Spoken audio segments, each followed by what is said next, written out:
Now this city today is like the Swiss Army knife for anyone who's looking for that small town feel along with that big city lifestyle. From $100,000 condos all the way up to $1.5 million homes and everything in between, this city has it all. Today we're in St. Louis Park, Minnesota, a city that in my opinion is probably one of the most well-rounded cities in the Twin Cities. Stick around and find out why. Stay tuned.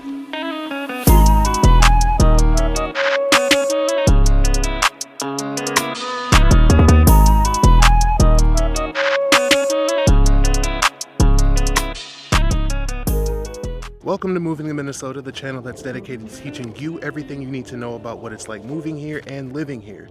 My name is BrandonArchie, aka your favorite Minnesota realtor, and today we're in one of my favorite cities, St. Louis Park, Minnesota. Now, St. Louis Park is a first-ring suburb bordering Minneapolis to the west and has a population of just over 51,000, making it the 20th largest city in Minnesota. It's only 10 minutes from downtown Minneapolis and only about 20 minutes from the airport, making it extremely easy to get to the city if you need to. Now, St. Louis Park is literally surrounded by highways, so even if you're going somewhere other than Minneapolis, the commute is going to be pretty simple. Running east and west, you have Highway 394 at the top of St. Louis Park's border, and at the bottom you have Highway 7.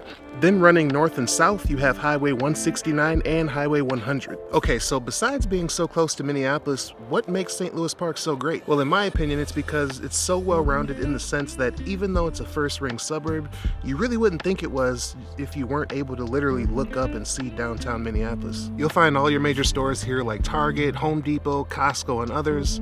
Tons of shopping at your favorite big box stores like Kohl's and Old Navy, just to name a couple, and your grocery stores like Cub Foods. All places that you would normally find in your outer ring suburbs. But then St. Louis Park also gives you that small town feel as well, with its smaller boutique stores and stores ran by small business owners. St. Louis Park is also home to some very nice restaurants, both bar style and high-end, breweries and distilleries, which gives you a great variety of choices for any occasion without having to drive to Minneapolis. You really don't need to leave the city for anything because everything that you would possibly need is right here. Now, one of my favorite areas in St. Louis Park is West End, which is located in the northeast corner, right on the corner of Highway 100 and 394. West End is a really nice place to go and have a really nice night out without having to go downtown. West End also has a couple of nice hotels, so if you're looking for somewhere to stay, if you're coming from out of state to visit, and want to stay somewhere close to the city without being in the city, I would definitely recommend this area. Now, this area has multiple bars / restaurants like the Yard House, the Loop, Hope Breakfast Bar, and Punch Bowl Social. Now, Punch Bowl Social is even a good place to take the kids during the day to have some fun with their bowling alley, foosball table, darts, and arcade games. Now, of course, it is equally as fun for an adult's night out, especially after a few cocktails. Old-fashioned for me, but leave a comment below of what your drink of choice is for your adult night out. Now, the shops over at West End are a nice place to do some shopping as well as some of the smaller boutique stores, but you can also do other things like go get a massage over at Hand and Stone, or even catch the new Creed 3 movie over at the Icon Theater.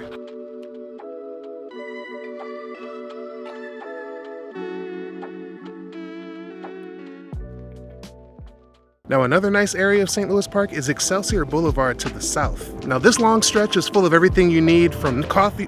Whoa, almost slipped. Now, this long stretch is full of everything you need from coffee shops, restaurants, department stores, boutique shops, and everything. Now, one restaurant that I do want to mention on Excelsior Blvd is Bunny's Bar and Grill, which is actually one of the oldest restaurants in the Twin Cities, created in 1933. And fun fact, the reason why it's actually called Bunny's is a pretty funny story. So when the founder, Henry Artez, went to the sign maker to get his sign made, he came across a bunny sign that the sign maker had already made for someone else. And since he ended up getting that bunny sign for a lot cheaper than he would have got his sign for, he said YOLO and decided to name the place Bunny's. Now, I don't know if he actually said YOLO. In fact, I'm sure he didn't say YOLO, but that's how I felt he probably would have, felt at that time.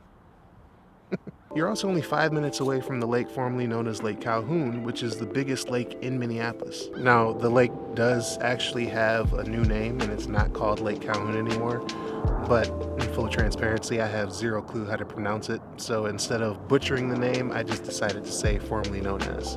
But for your reference, here's the new name right here. Now, this is a great lake to hang out at, especially in the summer. You'll see hundreds of people walking around or taking their bikes out on the paved bike trails, as well as kids playing around at the playgrounds and at the beach. You can also rent paddle boats, kayaks, and other water vehicles so that you can have a nice relaxing day on the water. But since this lake is technically in Minneapolis and we're talking about St. Louis Park, I'm not going to go too much into more detail about it, but we will be talking about that soon. Now, speaking of this video, if you guys are finding this info useful, please make sure to hit that like button for me and don't forget to subscribe. Now, if walking trails and nature are your thing, then don't worry, because St. Louis Park has multiple different parks and walking trails throughout the city, which you've already seen me at a few of them today in this video alone.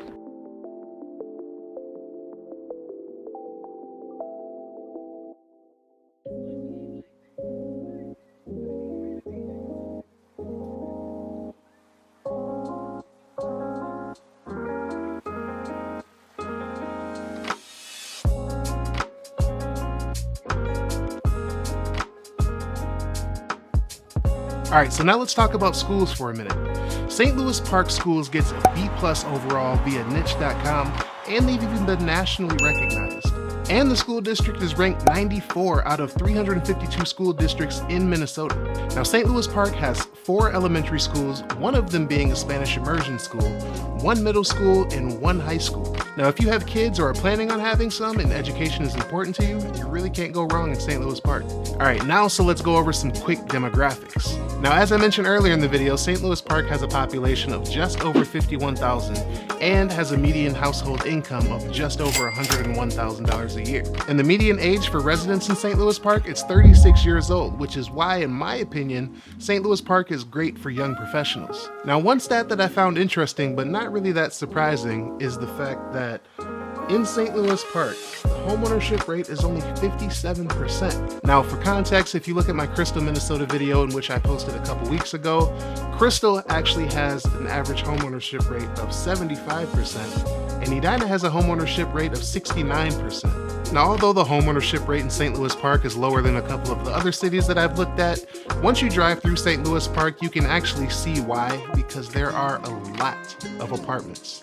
And I mean a lot. Which brings me to the average rent in St. Louis Park, which is $1,750 for an almost 900 square foot apartment. Being in a great location has its costs. Now, since we're on the topic of real estate, the median sales price for February of 2023 in St. Louis Park was $370,000 versus $339,000 for the Twin Cities area as a whole. So you are paying a little bit more to live here, but depending on what you're looking for, it may be worth it. Now, the one thing that I really like about St. Louis Park is the wide variety of homes in different price ranges. You can find anything from a $100,000 condo, not including HOA fees, all the way up to a $1.5 million home that was just built last year, and everything in between. The funny thing about it is that range is so big that you can find homes in St. Louis Park that were built in the 1880s, all the way to homes that are currently being built right now. And what that means is that regardless of what type of style of home you like, you're pretty much probably going to be able to find it in St. Louis Park. Now, while St. Louis Park is one of my favorite cities, it is only one city inside of the biggest county in Minnesota, which is Hennepin County. Now, Hennepin County is so big that it needs to be broken up into sections, which I will be covering in this series next.